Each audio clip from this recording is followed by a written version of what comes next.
மசாலா பொங்கல், வெங்காய பொடி தோசை. இன்றைக்கி மார்னிங் பிரேக்ஃபாஸ்ட்டு. வெல்கம் டு நலம் தானா வீவர்ஸ். இன்றைக்கி வித்தியாசமான காலை டிஃபன், ஹெல்த்தி டிஃபன் செய்ய போகிறோம்.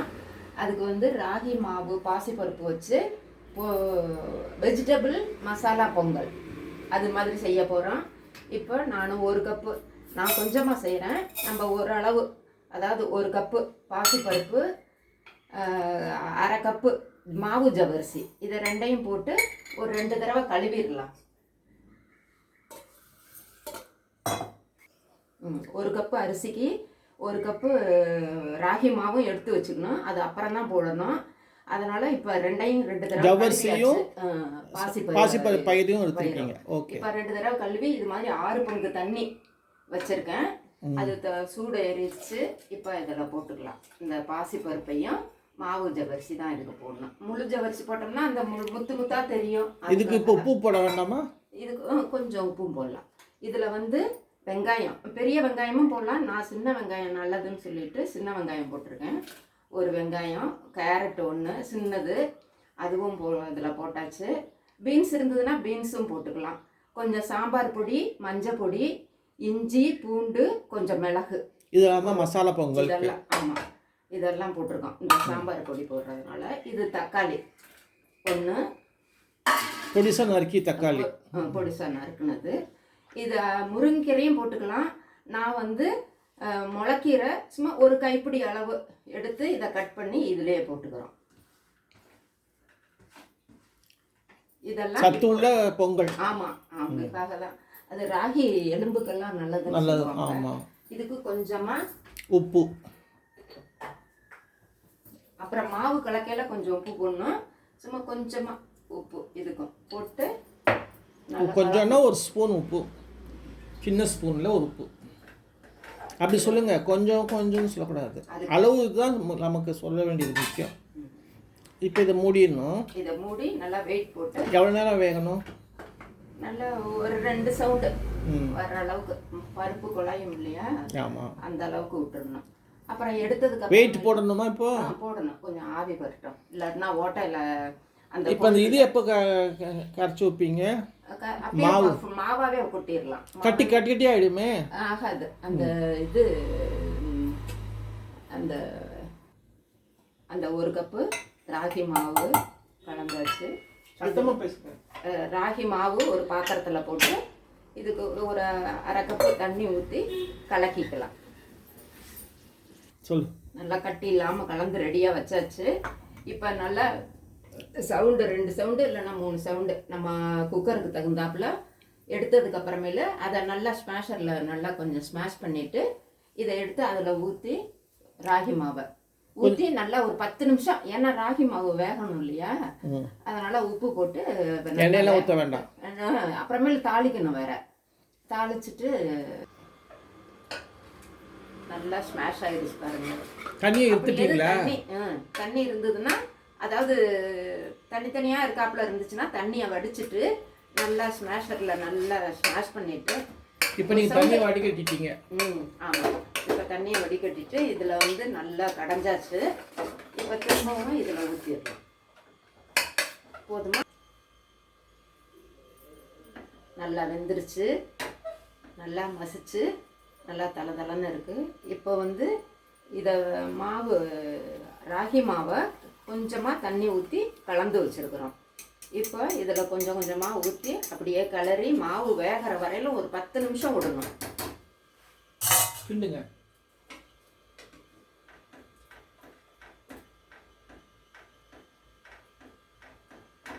நல்லா கெட்டி ஆகிற வரையிலும் இப்போ நாங்கள் வலிச்சு ஊற்றி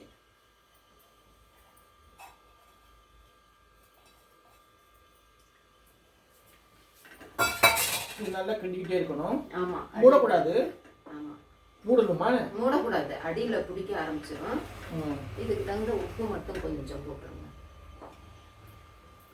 அந்த மாவு இப்போ எக்ஸ்ட்ரா கலந்தோம் இல்லையா, அதுக்கு காய்க்கு போட்டிருக்கோம். அப்புறம் பத்தலைன்னா கூட கடைசியில் கலந்துக்கலாம். டேஸ்ட்டு பார்த்துக்கிட்டு ஒரு 10 நிமிஷம் கிளறணும். மாவு வேக சிம்லையா ஹைலையா? கொஞ்சம் மீடியத்தில் வச்சுக்கலாம். ஹையில் வைக்கக்கூடாது. அப்புறம் பட்டுன்னு தெரிக்கும், வேற கொதிக்க ஆரம்பித்தோன்னையும். கலரே மாறிச்சு பாருங்க. நல்லா இருக்குது.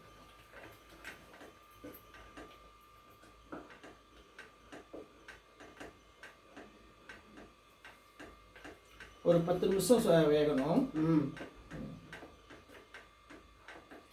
சிம்மில் வச்சு ஒரு 2 நிமிஷம் கூட விட்டுட்டு அடிக்கடி கிளறி விட்டுக்கிட்டு இருக்கலாம். அப்படி வேணா செய்யலாம்.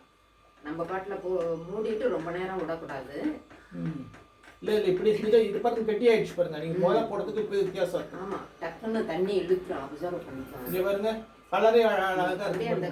மசாலா பொங்கல்ங்கிறது சூப்பராக இருக்குது. ராகி மசாலா பொங்கல் சூப்பர். நம்ம உருண்டை செஞ்சு சாப்பிடுவோம் மத்தியானத்தில். புளிக்குழம்பு மீன் குழம்புலாம் தொட்டு சாப்பிடுவோம். இதுக்கு ஒன்றுமே வேண்டியதில்லை. இதுக்கு ஒன்றுமே வேண்டாம். பிரியா மசாலாலாம் போட்டு விட்டுட்டு காரம் இருக்குது, எல்லாம் இருக்குது.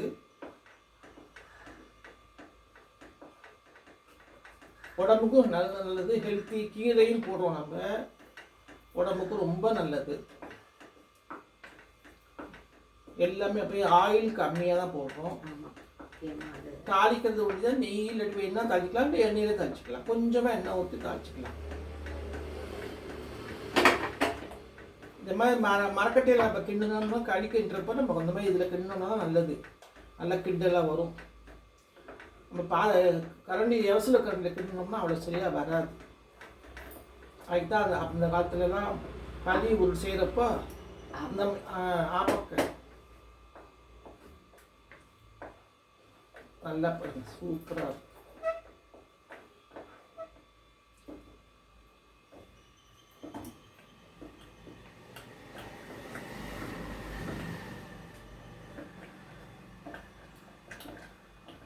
அது உள்ள போட்டு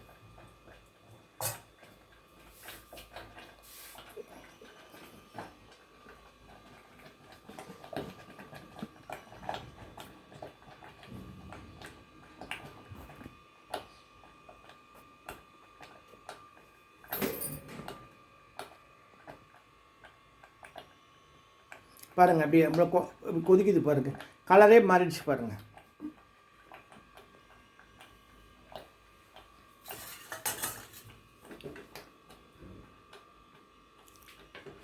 அந்த கீரை கலர் வந்துடுது.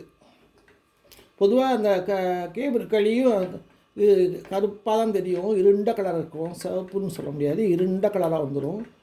கீரை வர போட்டிருக்கோம் இல்லையா, அதனால் இன்னும் கொஞ்சம் கலர் கொடுக்குது. அப்படி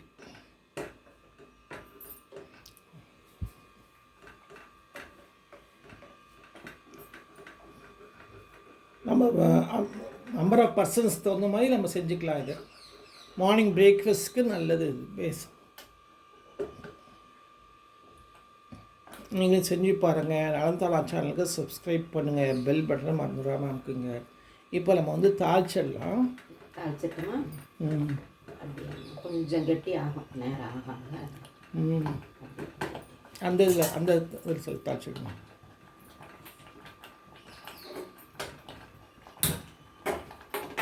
நெய்யும் நல்லெண்ணெயும் ஊற்றிருக்கேன். இதுக்கு நெய்யும் நல்லெண்ணெயும் ஊற்றிருக்கிறாங்க. தாளிக்கிறதுக்கு முதல்ல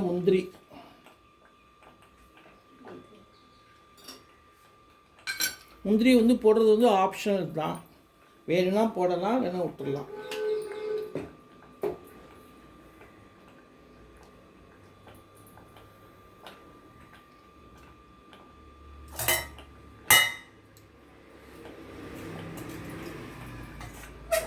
அதை கிண்டிக்கிட்டே இருக்கணும். நம்ம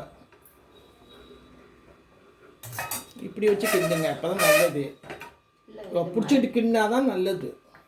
நீங்கள் எப்போ பார்த்தாலும் அந்த கைப்பிடி அந்த பக்கம் தள்ளிடுறீங்க. நம்ம கிண்டுறதுப்போ பிடிச்சிட்டு கிண்டினோம்னா குக்கர் சாயாது.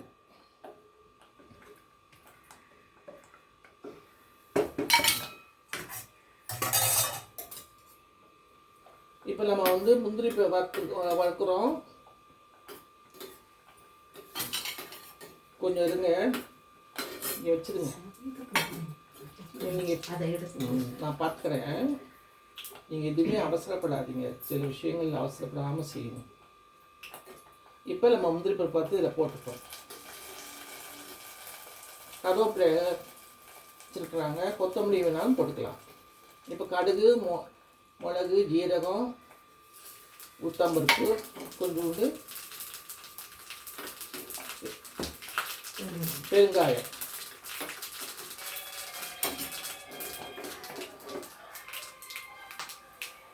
இதில் ஊற்றணும். கொஞ்சோண்டு கொத்தமல்லி. பாருங்க, சூப்பராக வந்துருக்குது. இப்போ இதில் கொஞ்சோண்டு எடுத்து ஊற்றி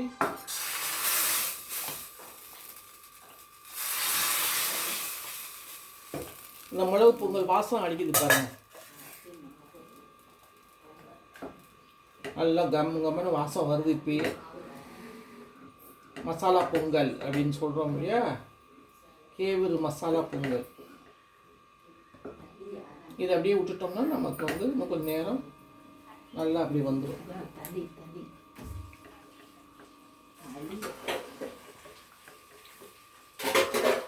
கேழ்வரகு மசாலா பொங்கல் நீங்கள் செஞ்சு பாருங்கள். அனந்தானா சேனலுக்கு சப்ஸ்கிரைப் பண்ணி பாருங்கள். பெல் பட்டனை மறந்துடாமல் அமுக்குங்க. வேற ஒரு வீடியோவில் பார்க்கலாம். பை.